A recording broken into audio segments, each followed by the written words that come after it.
Thank you so much, Beth.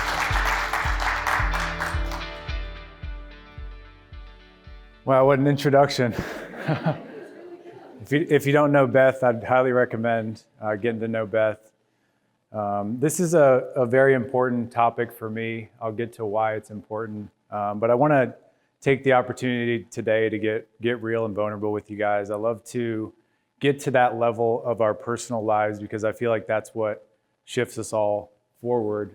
We're going to talk a lot about this concept called trust forward, which is something we used to talk about in the professional athletics world that I've seen at play in the military world as well. So really looking forward to diving in to that topic. I feel that trust is foundational to who we are as people. And it's a concept and a word that most of us know what it is when we hear it and what it means to us individually. But a lot of people don't really think about what trust is before it's broken.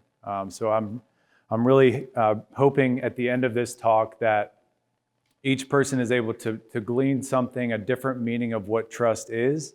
And I feel like that will reconnect you to your purpose, because as we go through life, as we go through difficulties, I feel we get disconnected from our purpose that we initially had or that we desire to have. So that's what we're going to talk about today. There we go. So the word trust, it's a different definition to everybody. To me, trust is really our ability to see clearly. When I was going through situations where trust was broken, I did not see anything clearly. When I was getting out of baseball, I didn't know how to trust myself. And as I went through different situations that shifted me, I lost trust in what I believed and what I felt I wanted to bring to the world, which was my purpose. So here are some of the situations that ultimately can shift us or break trust. A lot of people don't think about trust until after it's broken. Business deals gone sideways, divorces, separation, being taken advantage of, or change in direction of ourselves as people or as professionals. Quick raise of hands. Has anybody ever been through anything on this list? So, most of us have gone through some of these types of situations. I feel that they shift us as people, and it requires us to redefine potentially what our purpose is, or how do we go forward and trust ourselves enough to trust the outside world. So in 2022, I was 1 year into Valor Cybersecurity. I had the white picket fence. I had 2 kids, one on the way. I was building a house. I was building a reputation. And 3 of these happened to me within a 2-week period. So I basically had an investor in the company early on from day one, and they had overextended themselves and said, we're no longer going to invest in your company, but we still want the equity that was owed to us in the operating agreement. So I decided to go back and pay them off, and it was a messy process there. At the same time, my wife at the time, and we had our second kid on the way, told me that she was lying about a lot of the things in our relationship up to that point. So I started the separation, and later was divorced, 30 years old. Change of direction and taken advantage of. Within the next week, I had gotten an email from our monitoring system that my business partner at the time had stole information that he thought was his because he had helped build the company up throughout that year. So as you can imagine, my trust was extremely broken. Felt disconnected, disinterested, and distrust. I felt distrust both in the outside world because of those things that had happened, but I felt distrust in my ability to see clearly on the next steps that I was going to take in my career. So what did I need to do? I always had this kind of solution mindset, which can serve me well and not serve me well in other situations. In my mind, what I came up with is I needed to get better connected to myself. I needed to understand who Greg was after the situation. I needed to get interested. So I needed to not be interesting to the outside world. I needed to get interested in what was my next step. And ultimately, I needed to find a way to trust myself enough to rebuild the fuse I had to the outside world. We're going to talk about the show that I started around this time called The Connected Mindset Live, which was my ability to ask the big questions to the world that I felt like I needed to solve in order to rebuild ultimately that trust. So the trust gap, I always look at when I'm going through a difficult situation, what am I missing? What's the gap here? What do I need to see, or questions I need answers to in order to be able to kind of bridge that gap or fuse the gap? So I looked at the gap as reliability, truth, and integrity. Integrity was always big to me in baseball and growing up in a military family. I needed to know the truth about everything. I was going out and just saying like, what is your truth? Asking different questions. And then reliability. I was looking for people in the outside world that I could rely on to help me get through this situation. So I felt like the gap that I was navigating was my perception. I was in my own head to a point where I was losing trust in what I thought was fundamental lessons that I learned as a kid. And this was kind of my flipping of the page per se. So that's the trust gap. And I always tried to create systems. So as a business owner, we're very system oriented. And I wanted to think about where was I at in this process of rebuilding trust, and what were the levels of actually building trust with myself and with others. And that's where trust forward comes into play versus trust backwards, which we'll talk about here shortly. So I came up with basically, sitting and kind of reflecting. I was like, how can I put myself on a scale of, I'm right here. How do I get to that next step in building trust and kind of keep leveling up? As an athlete, it was always, if I threw 90 miles an hour, I wanted to throw 91. What did I need to do to get there? And so on and so forth. So I was at level 1. I trusted until it was broken, which is not a bad method to have, but I knew what it felt like to be broken. So I wanted to figure out a way to ultimately get up to where I started to trust once trust is proven. And what do I need to look for in both myself and in people to start kind of understanding, can I trust this person? Should I give them more trust? Should I not? And I really started to work through these to say I needed to trust myself and look internally to understand what was I doing wrong so that I could bring out more clarity into the outside world, more connection, more being interested, and then ultimately more trust, because a lot of the times we are a reflection, the outside world's a reflection of what's going on the inside. That level 3, I believe trust is a building process. That was important from the business side and the personal side. And then I trust once proven. So ultimately I got to that level 4 and said, what do I need to look for to be able to get the proof that I should trust either this individual or this system that I'm looking at or this organization I'm going to go and work with. So there's this concept in baseball that we used to talk about a lot of trusting backwards versus trusting forwards. And I want to explain this a little bit. Trusting backwards is basically saying, I trust this person because of the things in the past that this person has done. In baseball, it was because I've beaten this team in the past, or because these types of teammates have been good for me in the past, they're good for my future. And that's not always the case. So we had a lot of coaches that used to say, do what's in front of you, do what is forward, or trust forward. So know you've done the things in the past that are going to set you up for the future, but be able to trust forward by having the fundamental things that you're looking for, the fundamental principles that help you lean into trust and know when you should go the other direction. So how do we ultimately build trust? These are the principles of trust that I look for today and that I've asked through my show. We've had over 100 episodes where I've asked people, what does connection mean to you? And what does trust mean to you? And I've gotten all of these different answers from different perspectives. And ultimately that first one, consistency. Does somebody do what they say they're going to do? I think that's an important element of trust for a lot of us, but also for ourselves. If we promise ourselves we're going to do these things and we don't do them, we're losing trust ultimately in ourselves. Compassion, do you or they seek to understand and listen?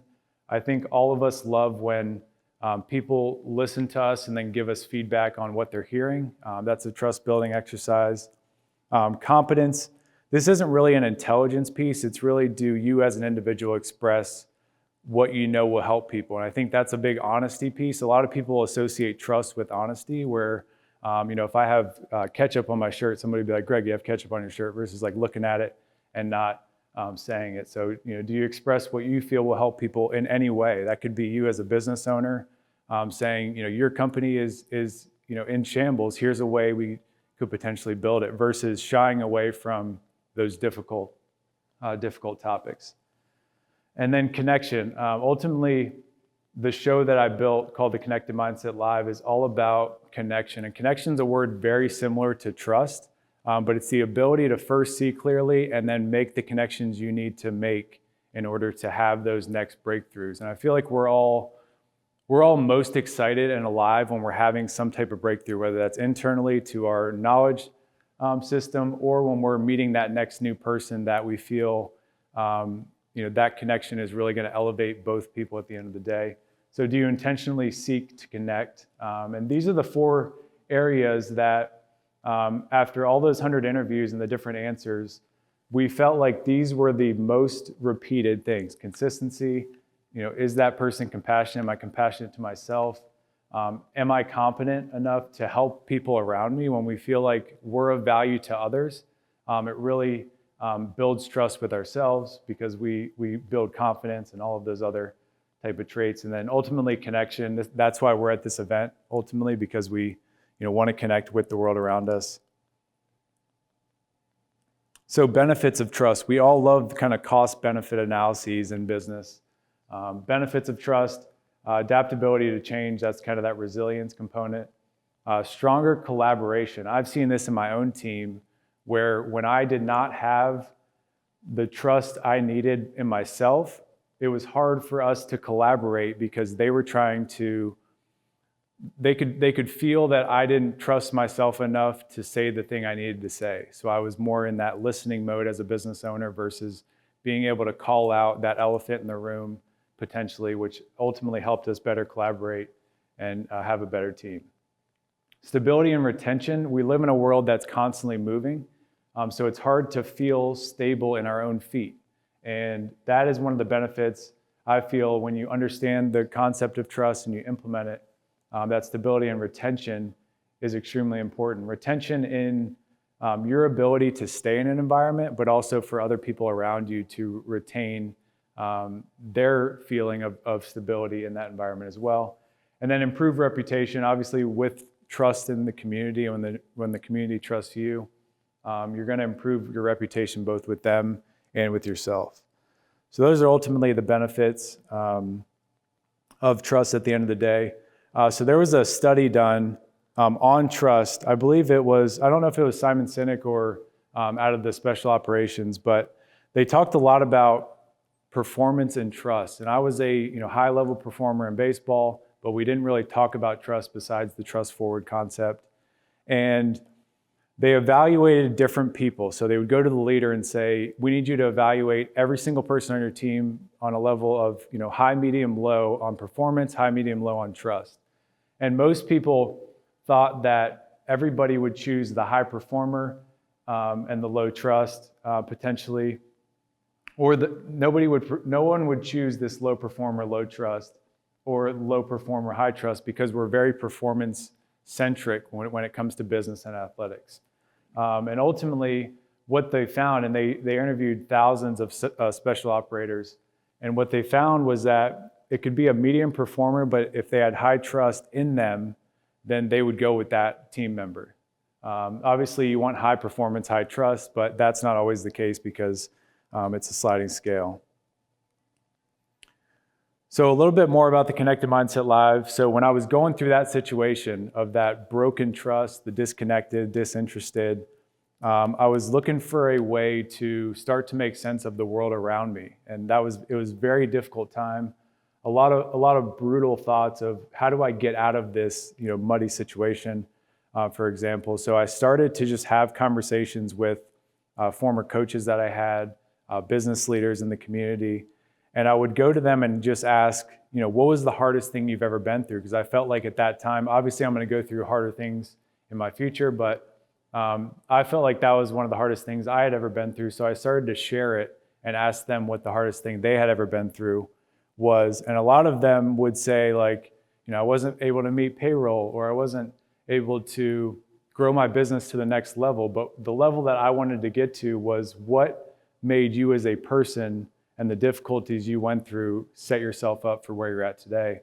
So it ultimately went back to that person as an individual versus that person as a business owner. And as you can see, that first fundamental value of the Connected Mindset Live is self-discovery. So whenever I would be in an audience listening to someone speak, I would try to think about how what they're saying would help me self-discover that next breakthrough for myself.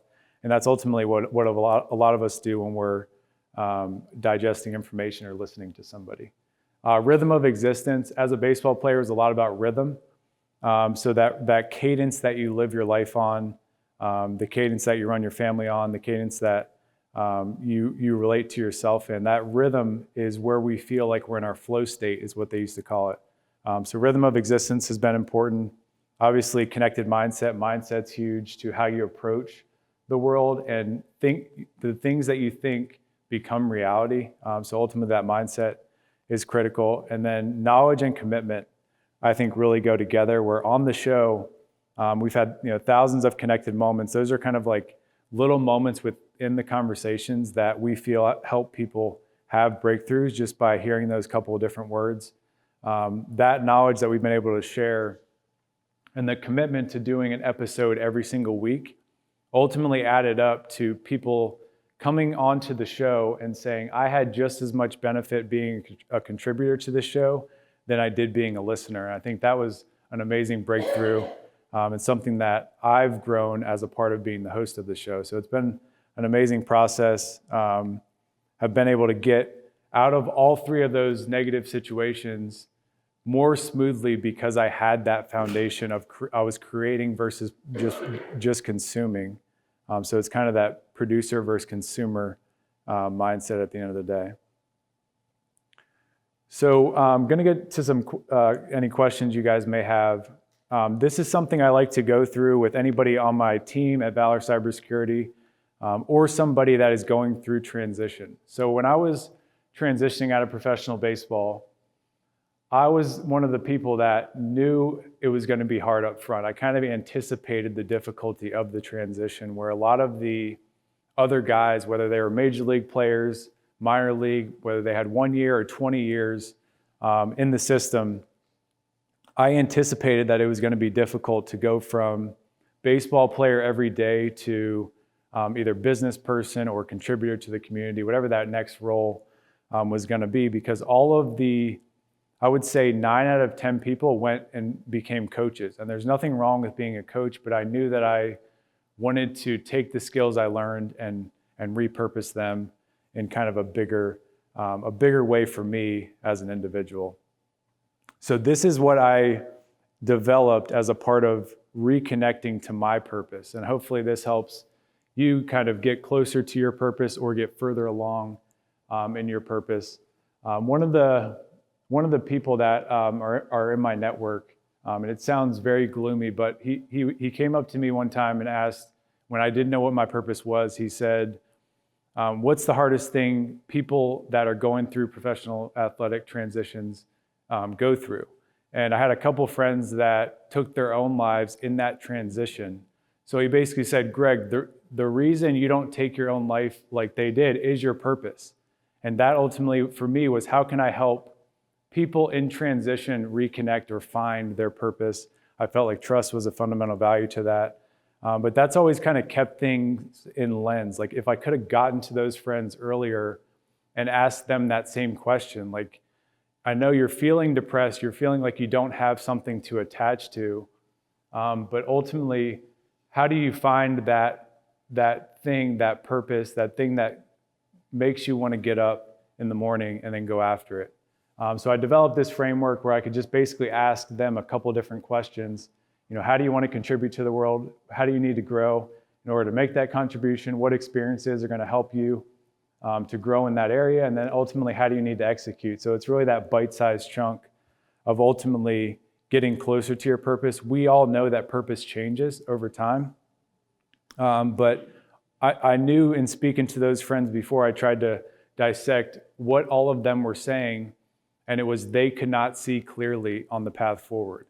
And that ultimately led them, into a downward spiral, which, was extremely difficult to go through for their family, for everybody around them. But if somebody could get to them before and ask them some pointed questions to make them feel seen and make them understand that there is a way to get purpose back after they felt like they were just baseball players, but they were so much more than that. And this was ultimately the framework I felt that gave them a reason to continue. And we've put more than 100 transitioning athletes through this, and a lot of them are on a way better path. So that's what we developed when it comes to purpose. Hopefully that helps you reconnect to your purpose a little bit more. I love to end things with an action plan and how you can kind of take this concept of trusting forward into your world.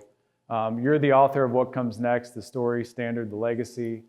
Ask yourself, who do you need to rebuild trust with? I think we don't ask that enough. A lot of times when people do wrong by us, we just kind of push them to the side.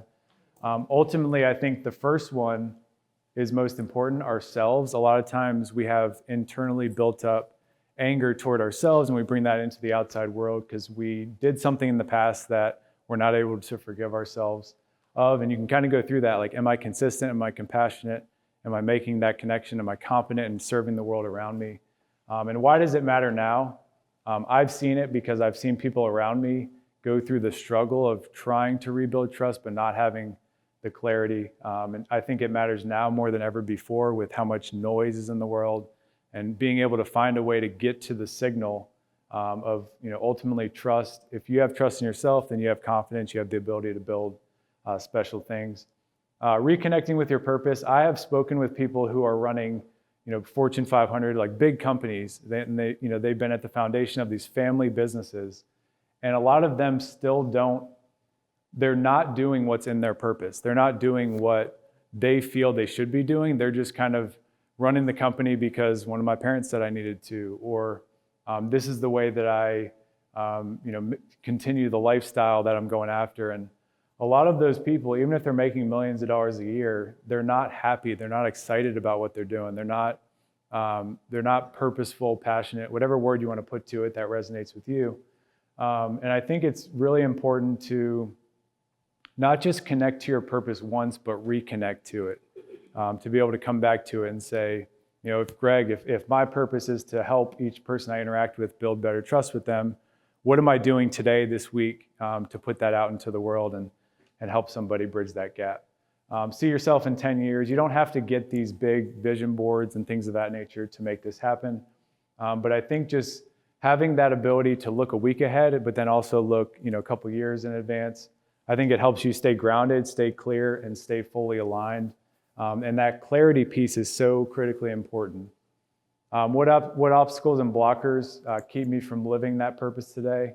I believe questions are the best answers. So if we're asking ourselves the right questions, just like my friends in the professional athletics world, if we're asking the right questions, we're able to find the right answers. But when we're going through a difficult time, we just want the answers. So going back to why I started the show, is I was going to people and just asking for the answers. I wasn't saying, I wasn't asking the right question to get to that ultimate end state.